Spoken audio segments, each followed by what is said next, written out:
আসসালামু আলাইকুম এভরিওয়ান। আমি যে হোটেলে এখানে উঠছি, অথেন্টিকলি যে হোটেলে উঠছি সেখান থেকে বাইরের একটা ভিউ দেখানোর চেষ্টা করতেছি। এই যে সামনে এটা হচ্ছে নদী না, এটা এখানে একটা পুকুর, এখানে মাছ চাষ হয়। বাট হোটেলে আমি আছি তিনতলায়, তিনতলা থেকে এই সাইডেই পুকুর, এখানে মাছ চাষ করা আছে।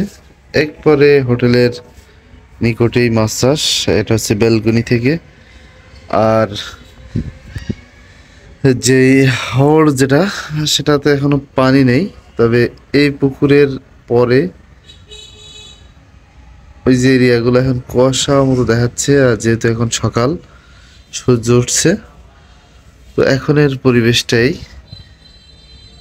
তবে হোটেলটা অসাধারণ একটি প্লেস এবং খুব সুন্দর পরিবেশ হোটেল এখানে।